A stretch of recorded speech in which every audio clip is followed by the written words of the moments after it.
During the past several years, I've produced a lot of videos focusing in on Oak Island, Nova Scotia, the Great Pyramid of Giza, and recently about the lost island of Atlantis.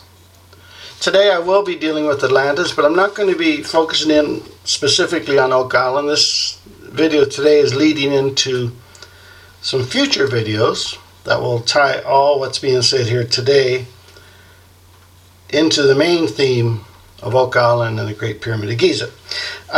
Something I have avoided to talk about over the years is tying in subjects of biblical nature. I have my own personal reasons for not doing so. A lot of people have been going on and mentioning a lot of things connected with biblical events. Well, today things are going to change a bit, and I'm not interested in getting in a big biblical debate with anybody on this subject. So I'm just going to read my story today, and it has to do with the biblical account of what's referred to as Noah's flood that's mentioned in the King James Bible. We're going to focus in on that Bible. And Plato's Critias, where he mentions a deluge. So the Bible mentions a deluge of flood waters. Plato mentions a deluge of flood waters. And as far as I'm concerned, they are one and the same event. And I'm going to explain why, and I'm going to bring up some very interesting points here. I'm just going to be reading this, and I hope you enjoy this little sketch here of the Great Pyramid of Giza. So, to begin with, the biblical connection to Atlantis. There have been various claims made over the years that the Great Pyramid of Giza was at one time part of Atlantis.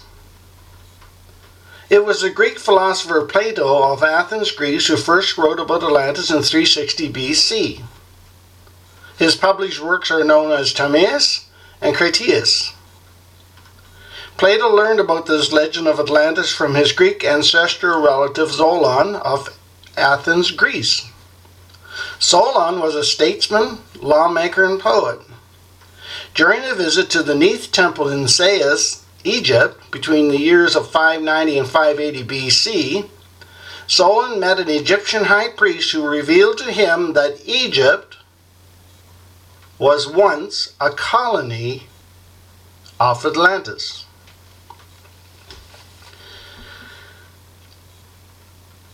The concept of Egypt once being a colony of Atlantis may be a bit of an exaggeration. Long ago, when the Egyptians first began to colonize Egypt, they were known only as tribes. The Egyptian progenitor of these tribes of Egypt was a biblical person named Mizraim. Excerpts from Wikipedia.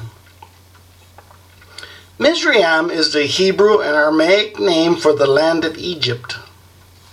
The Neo-Babylonian texts use the term Mizraim for Egypt. In the Aramaic tablets of the second millennium BC, it is called Mizrai, the Arabic word for Egypt, Mizr. Mizraim, now we'll go on. Mizraim was the son of Ham, who had survived the biblical deluge of floodwaters that destroyed an entire civilization of people. Mizraim was born just a few years after those floodwaters subsided. Now, according to Plato's Critias, it was a deluge of floodwaters that destroyed an entire civilization of people along with the island of Atlantis. I am convinced that Plato's deluge flood and the biblical deluge flood are one and the same story. Now, from the Bible account, Mizraim's grandfather was Noah, and his great-grandfather was Lamech. According to the King James Bible, Noah's sons were Shem, Ham, and Japheth. After the flood, the sons of Ham were Mizraim. Then the sons of Mizraim, and he had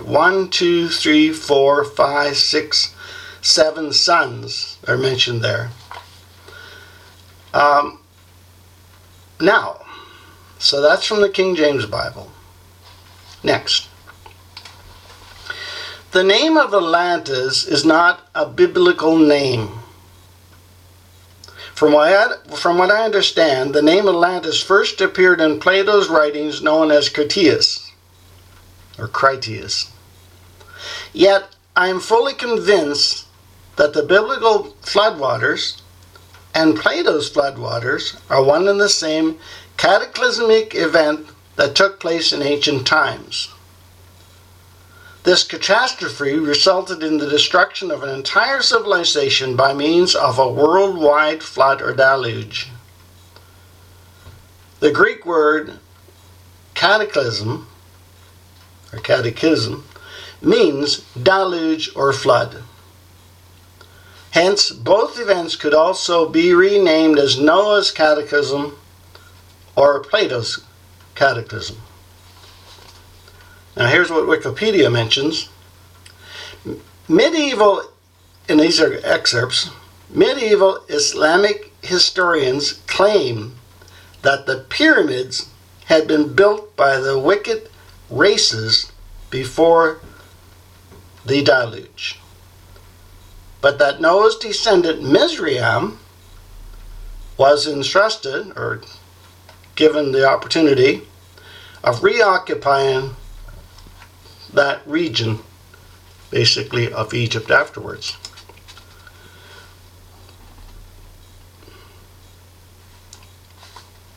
The statement is not claiming that Mizraim lived before that deluge, nor is it claiming he took part in constructing those pyramids on the Giza Plateau in Egypt. That statement is confirming that Mizraim's father was Ham and his grandfather was Noah. Thus his great-grandfather was the biblical Lamech, who lived prior to that deluge of flood waters, yet died prior to that destructive cataclysm. So in other words, he lived in Atlantis, if we want to use that word Atlantis to describe what it was like before those flood waters hit. Ham, Noah also lived in that old world that at a much later date became known as Atlantis. The place name Atlantis is not of biblical origins, as I'd mentioned. The fact is, Mizraim would have known a whole lot about what life was like in Atlantis. He would have gained this basic information from his father and grandfather, plus the other 6 survivors of that catastrophic event. Mizraim, as we mentioned, got the early tribes of Egypt started. Like the father of the Egyptian people, technically. They all came out of him, out of his genes. The concept of the Giza pyramids being built by the wicked races before the deluge, as was mentioned there in Wikipedia by those historians, has become a subject that has been given a lot of attention these days due to many all-new, unanswered questions as to how those Giza pyramids were constructed, when and why. There are no biblical references to the pyramids, the word pyramid. It's not in the Bible, King James Bible. So there's no reference to pyramids being constructed before those cataclysmic floodwaters destroyed that entire civilization. This in itself does not rule out the construction of the Great Pyramid of Giza or any other pyramids during that pre-deluge period of time. Now here's a point. There was construction work that took place before the flood. Here's what I'll mention. Yet construction work did take place, for Cain had designed and constructed a city in a place called Nod, which is referred to as the land of exiles, the land of fugitives. He named it Enoch after the name of his son. Now here's what the King James Bible says, and this is in excerpts. Cain dwelt, or lived, in the land of Nod. His wife conceived and bare Enoch, and he built a city, and called the name of the city after the name of his son Enoch. So really what's being said here is that there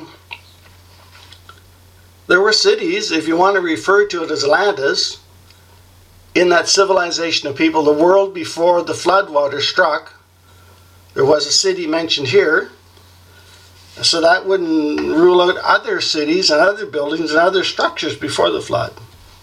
So we'll continue. If in fact the Great Pyramid was built prior to that deluge of destructive floodwaters, then there was no need to attempt to cut and shape those stones with soft metal such as copper. The fact is, iron tools were available. Lamech had a son named Tubal-Cain who forged iron tools. This was long before the tribes of Egypt started to unite shortly after those catastrophic floodwaters subsided. So this was before the flood. There was iron. This is confirmed in the King James Bible that Lamech's second wife, now here's what it says in the Bible, Zillah gave birth to Tubal-Cain, who forged every sort of tool of copper and iron. So there was iron that could have been used. I'm just going to move my picture here a little bit. There we go. So that confirms there was iron, because to build the Great Pyramid of Giza with copper is not even a reasonable concept to think about. But iron, and really hard iron, it was available before the flood. And once again, if you want to use the term Atlantis, it was available in Atlantis.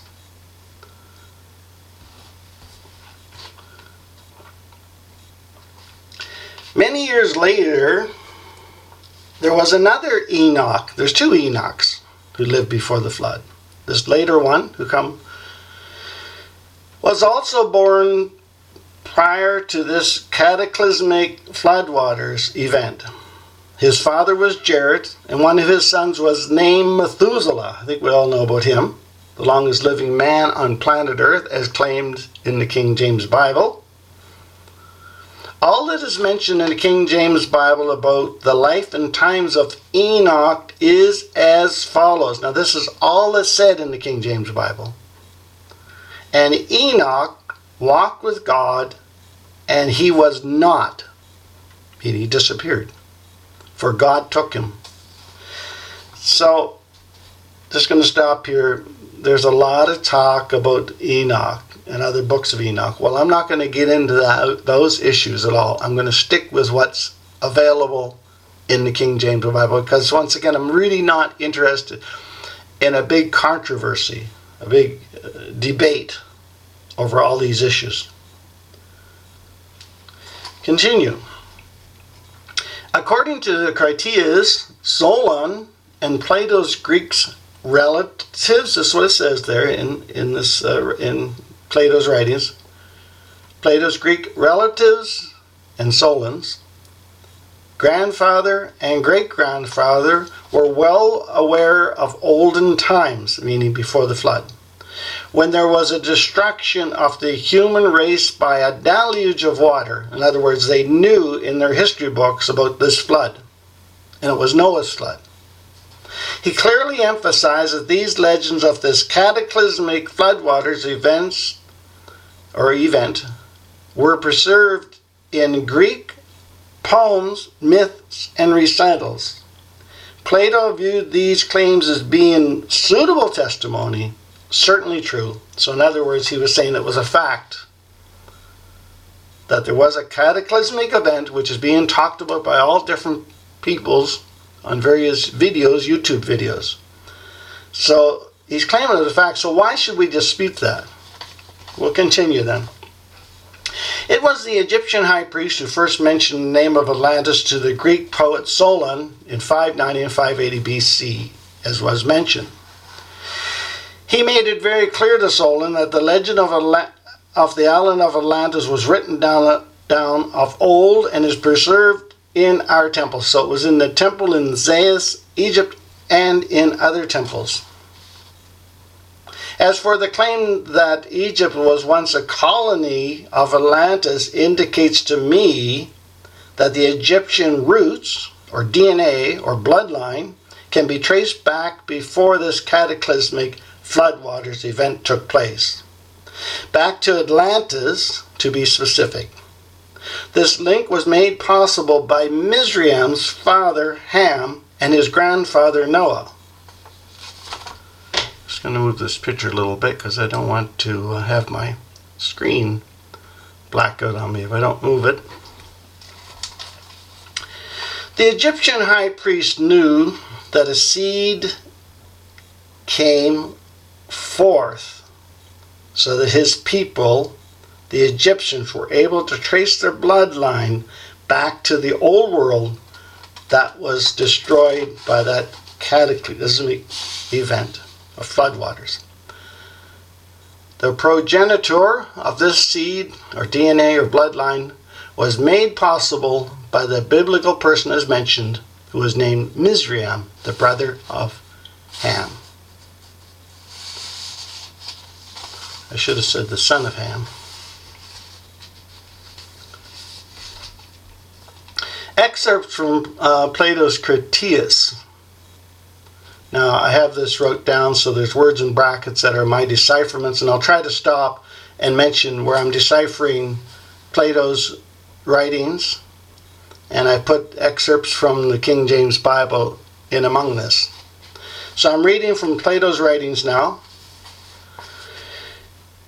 When Solon was in the Neith temple in Zayas, Egypt, an Egyptian high priest revealed to him, and I'm repeating some things, revealed to him that in ancient times that there were known as the first, there was an island situated in the front of the straits, which would be, now in brackets, Straits of Gibraltar, which you call the columns of Hercules, so in brackets, the pillars of Hercules. The island, Atlantis, in brackets, was larger than Libya and Asia put together, and was the way to other islands, and from islands you might pass through the whole of the opposite continent. So the opposite continent appears to me to be North America, and I know this is extremely controversial, where Atlantis was really located. But for now, I'm putting in North America. The islands mentioned here in between North America and Africa, the Straits of Gibraltar, would be in the Atlantic Ocean, which have disappeared with the island, you could say, even the island of Atlantis went under the ocean. So it's not, I'm not being specific here necessarily because of the controversial issues surrounding it, which surround the true ocean, the Atlantic Ocean. For this sea, which is within the Straits of Hercules, is only a harbor, having a narrow entrance, but the other is a real sea, the Atlantic, and surrounding land may be most truly called a continent, North America. At that time, prior to the cataclysm, now notice this, the gods purged the earth. In brackets, this would have been the rebel angels that came down to earth. Plato mentions with a deluge of water. This would have been the flood. The water came from above on the fields and came down from the floodgates of the heavens that were open, having always a tendency to come up from below.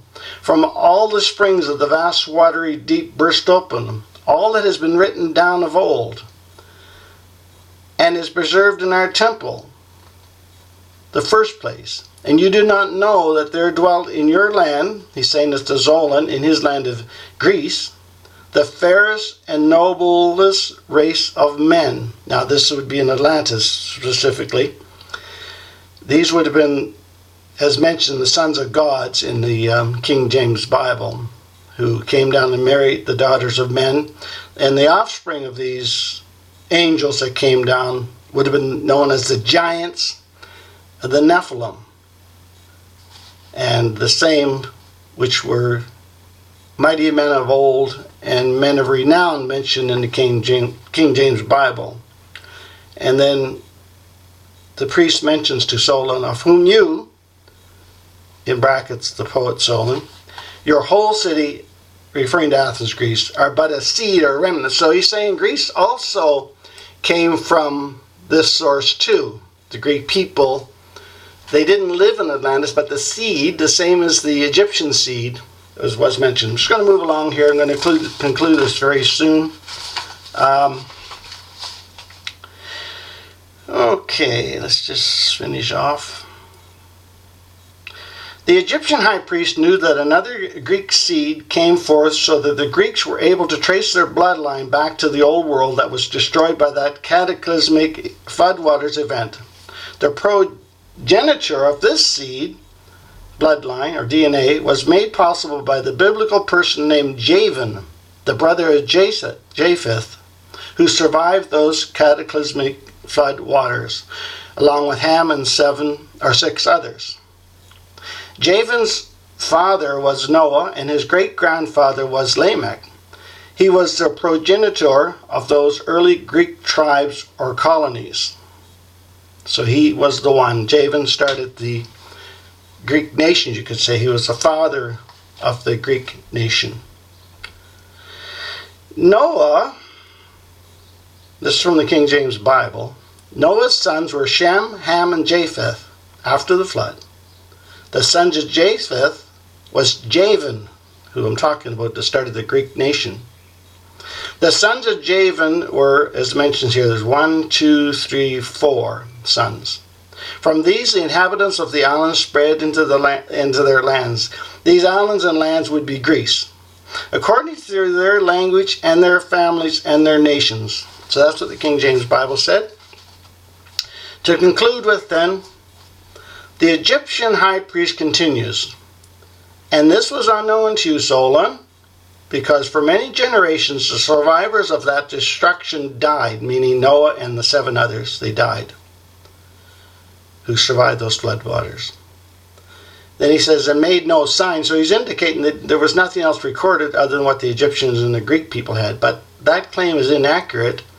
For there is with us today what is known as the Book of Genesis, which records the flood that took place, that destroyed, as you would like to call, Atlantis. I don't normally use that word because it's not in the Bible. Then the priest goes on, for there was a time, Solon, before that great deluge, Noah's flood, but afterwards there occurred violent earthquakes and floods, and in a single day and night of rain. So he's saying it's one day, but it really was 40 days and 40 nights that it rained in the Noah's flood. All your warlike men, that would include the Nephilim and the giants, that I'm putting in brackets, in a body sink in the earth. They drowned in the floodwaters and sunk into the mud.